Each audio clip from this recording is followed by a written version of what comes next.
ओकरे बारे में इंक्वायरी करत नहीं जा। अगर जरूरत पड़ी तो रहुआ के भी इंक्वायरी खातिर पुलिस थाना आवे के पड़ी। चलत है।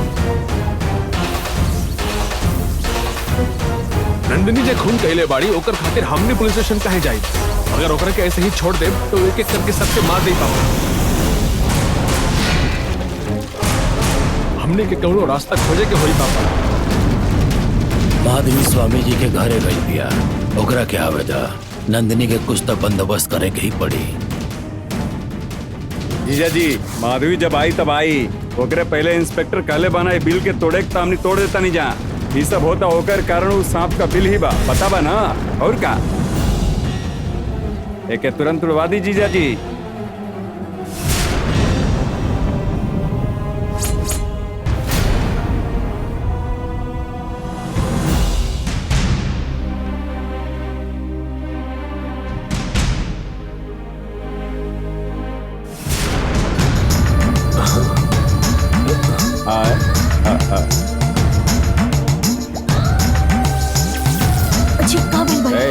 सांतरा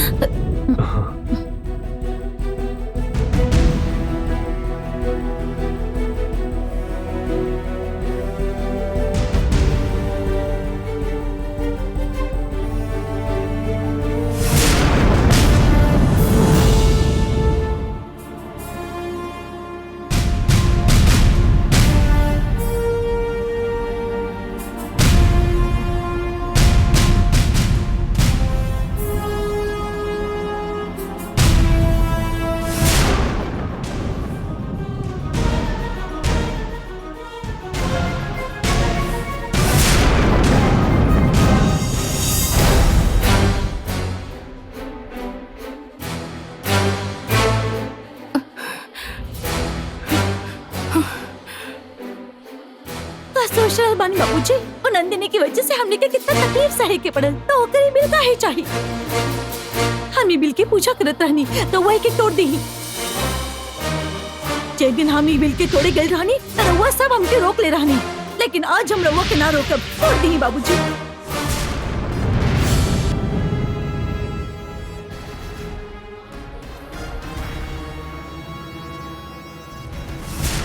बिल हमने के फैमिली मेंबर जैसन रहे, लेकिन अब नंदिनी की याद आए ऐसा को जिस घर में ना रहे के चाहिए। तोड़ दा पापा।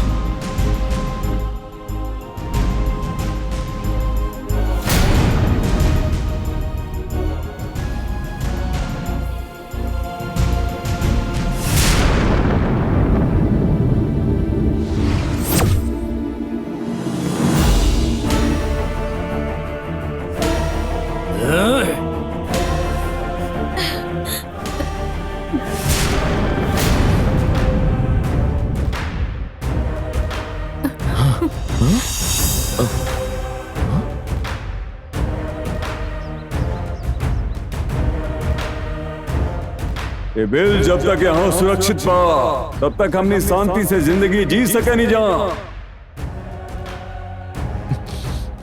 का भइल पापा, वो बिल तोड़ दाना।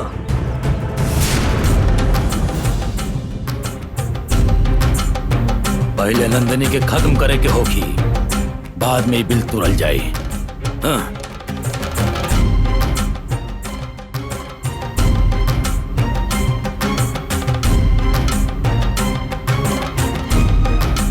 हो रहा बा भैया, ऐसे कैसे निकल गए? ये कहा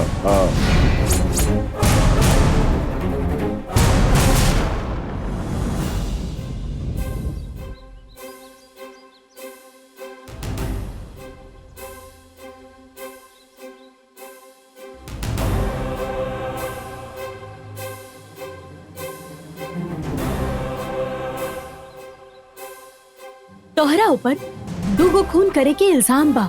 ये सब की करता, काहे खाते करता, कुछ समझ नहीं आवत। हमके पता बा इस सबू मायावी शक्ति कर रहल बा। हमके एमे फंसावे के खातिर मायावी शक्ति ये सब योजना बना रहल बाड़ी। ये तो कैसे कह सकेलू? मीनाक्षी और मायावी शक्ति के मदद करत रहली। ये पता चले के बाद हम ओकर पीछा कैनी, हम ओके पकड़ के मायावी शक्ति के बारे में पूछत रहनी और तभी उ शक्ति ओके मार देहलस। मीनाक्षी के जब वो मारलस तब तू उहे रहलू, फिर भी तू मायावी शक्ति के छोड़ देलू।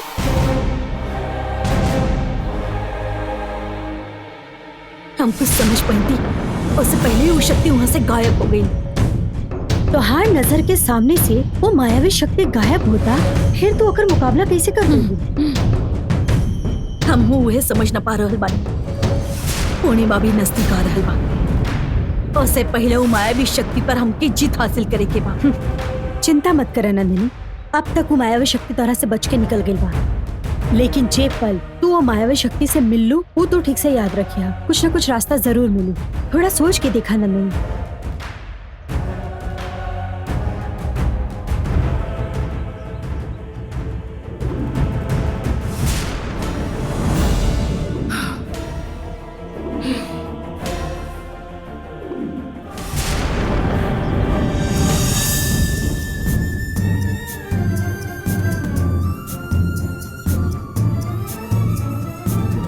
वो मायावी शक्ति से तू पहली बार कब मिलल रही? वन देवी के मंदिर से जब कालचक्र चोरी कर रहे तब। हाँ, और दूसरी बार कब देख ले रहलू?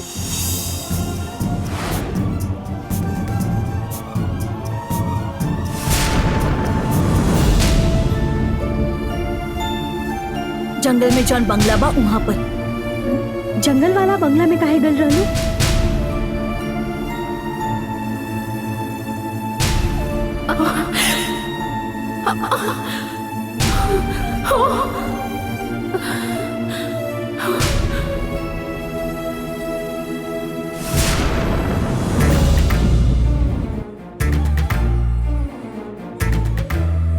ये रुद्राक्षी हमके उस जंगल वाला बंगला में ले गई रहे। ये रुद्राक्षी के शैन भक्त चेलियन के जगह पे मिलल रहे ना?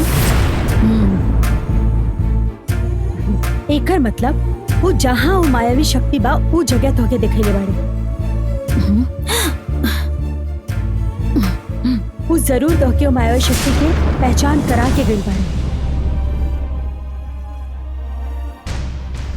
वो मायावी शक्ति के बारे में तू जल्द ही सब कुछ जान पाएगी, विश्वास रखा नंदिनी।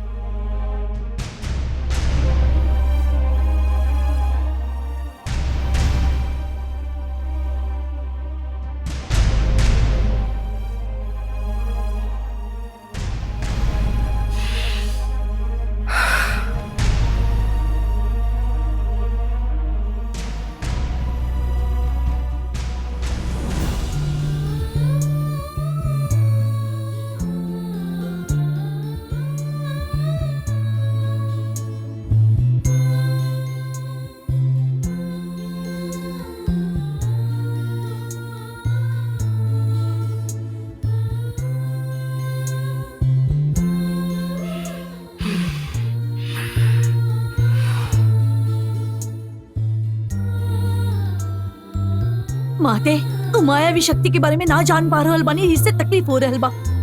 तू मायावी शक्ति के बारे में कुछ पता ना चल रहल बा और यहाँ पर एक एक करके 2 जान चल गई बा। बेवजह उनकर मौत हो गई बा और उनकर मौत के इल्जाम हम पर लगावल गई बा। माते हम क्यों मायावी शक्ति के ढूंढे के पड़ी। आवे वाला पूर्णिमा तक यदि हम कालचक्र देवी के चरण में ना पहुंचा पैनी तो हमार शक्ति नाग के वरदान हम खुद खो बैठब।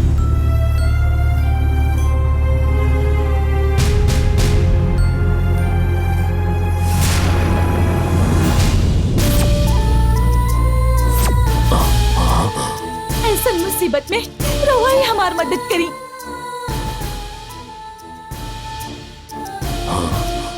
मायावी शक्ति के बा हमके होकर पता चले कि चाहिए माते। यदि रहुआ हमसे सच में प्यार करेनी, यदि हमार जन्म राउर सेवा खातिर भइल बा, तो मायावी शक्ति के बा हमके दिखाई माँ। रहुआ इसे चुप काहे बानी माँ? वो मायावी शक्ति के बा हमके दिखाई माँ। यदि ना दिखावे चाहत बानी तो शैन भक्त चलियन के रुद्राक्ष हमके काहे देहली माते?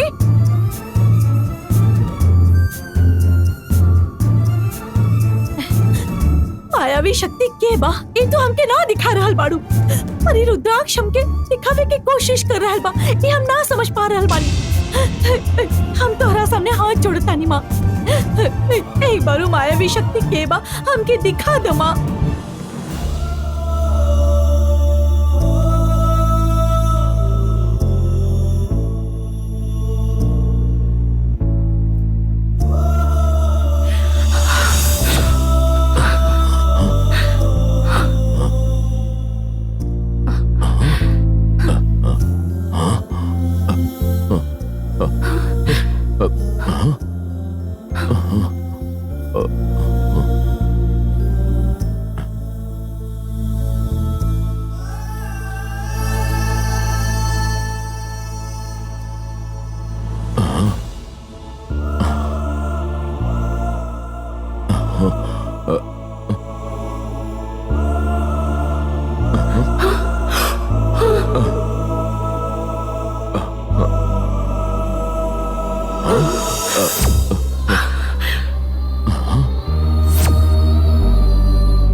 पिताजी, पानी के प्रतिबिंब में वो 3 सिर वाला नाग दिखाई दे बा, एकर का मतलब हो सकेला? शेन भक्त चलियन के रुद्राक्ष हमनी के कुछ बताए के कोशिश करता।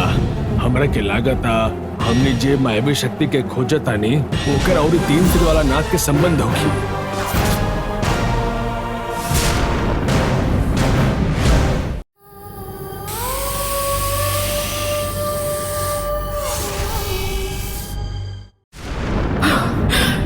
का सोचत बाड़ू बेटा? पिताजी, ओमकार के मौत भइल तो ओकर हाथ पर सांप के डसे के निशान रहल। मीनाक्षी के मौत गला काटे से भइल रहे, फिर भी ओकर शरीर भी नीला पड़ चुकल रहे, ऐसा हमके गायत्री बतौलस। ये दोनों के मौत सांप के डसे से भइल बा। ये 3 सिर वाला नाग के मायावी शक्ति से कोनो ताल्लुक बा, ऐसा बतौलस। नागवन शक्ति के राह पे चले ने, फिर वो मायावी शक्ति के साथ कैसे दे सकेंगे? हम तो यकीन के साथ ना कह सकेनी। ए नाग के बारे में शहनाई की दीदी से पूछे के होगी। वो 3 सिर वाला नाग के बारे में शहनाई की दीदी हमने की जरूर बताई। अच्छा हाँ, चला उनके पास चल जाओ।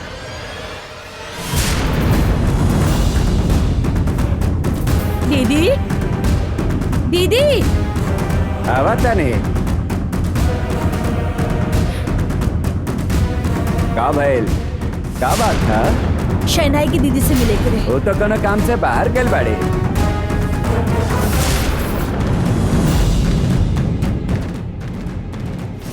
क्या भाई कुछ बतौले बानी का? का भाई यही बतौले तो ना बाड़े।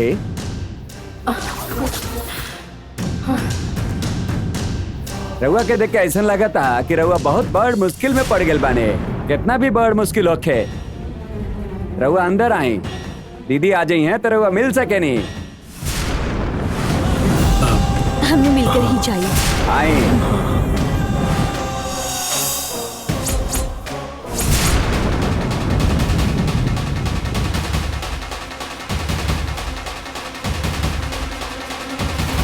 अगर हमने के कोनो परेशानी होखेला तो हमने यहीं बैठल जाला, तो वो यहीं बैठ जाएं और सब दुख के कालू नाश करी हैं।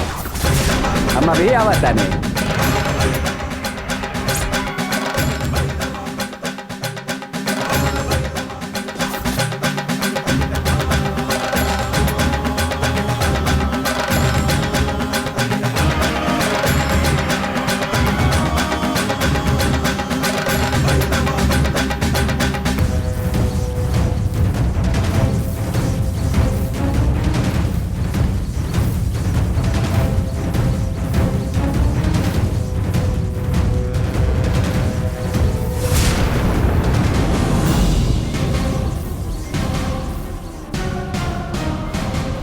मायावी शक्ति भेज के काल चक्र चुराए वाली माधवी नहीं खी। मायावी शक्ति हमरा के अपन चेहरा ना दिखैले, यही से हम ओकरा के पहचान न सकली।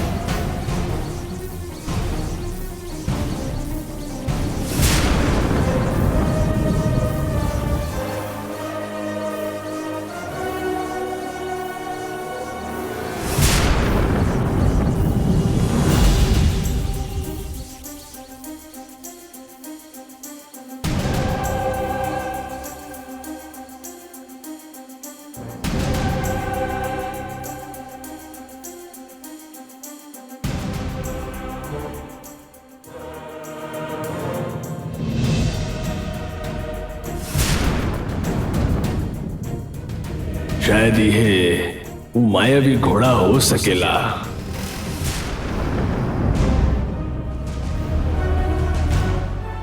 इतना वक्त हो गई लेकिन शहनाई की दीदी अभी तक ना आई। हमनी के कोई रास्ता मिल जाए यही से हमने हेजे आइल बानी, लेकिन हमरा के तो शहनाई पर ही शक होता। का कहता नहीं पिताजी? देखा, एगो बात बता दें कि हमेशा मुसीबत के समय खुद से मदद करे आईली शहनाई। हमने ओकरा के खोजत हेजे आइल बानी, ई बात ओकरा के अच्छा से मालूम बा। उनकरा पास जी शक्ति बहू से जरूर पता चल गई होगी। फिर भी अभी तक शहनाई काहे ना आईली?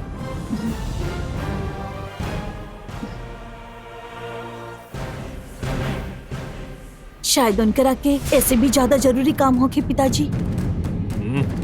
ओकरा के जरूरी काम बा, ना कि वो एहिजे आके मुसीबत में फंस जाई, यही से वो ना आवत बड़ी। का बोलत बनी पिताजी? वन देवी के मंदिर और राजशेखर के पास के काल चक्र लेवे वाली शक्ति तारा से माधवी और भैरवी से भी शक्तिशाली बिया, ऐसन शहनाई ही बतैले रहे ना। नाग शक्ति और मांत्रिक शक्ति से भी ज्यादा शक्तिशाली, मतलब वो दैव्य शक्ति है। वो दैव्य शक्ति ये कालू स्वामी की शक्ति हो सकेला। हर समय कालू कालू ऐसे जाप करे ले, कालू भगवान के पूजा करे वाली उस शहनाई उहे ही काम कैले होखी ऐसन लागता। हर समय कालू कालू ऐसे जाप करे ले, कालू भगवान के पूजा करे वाली उस शहनाई उहे ही काम कैले होखी ऐसन लागता। पिताजी,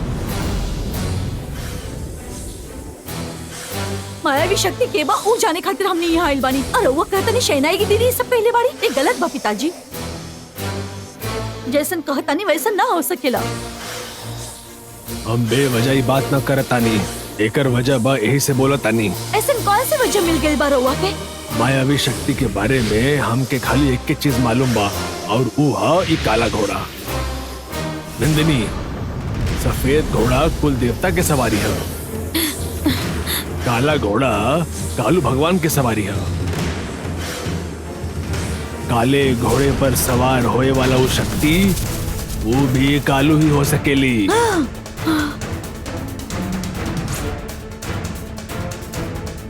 शेनाएगी कालू के शक्ति अपन स्वार्थ खातिर इस्तेमाल करत बाड़ी।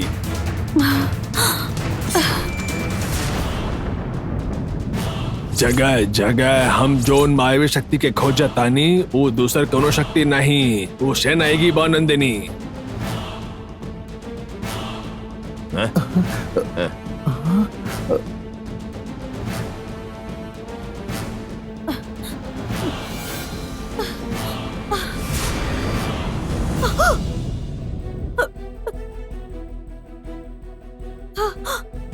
पिताजी जरा वहां देखिए।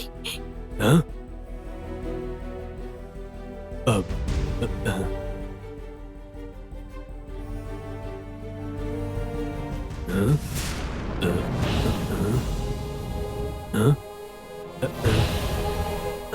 अरे बाप रे।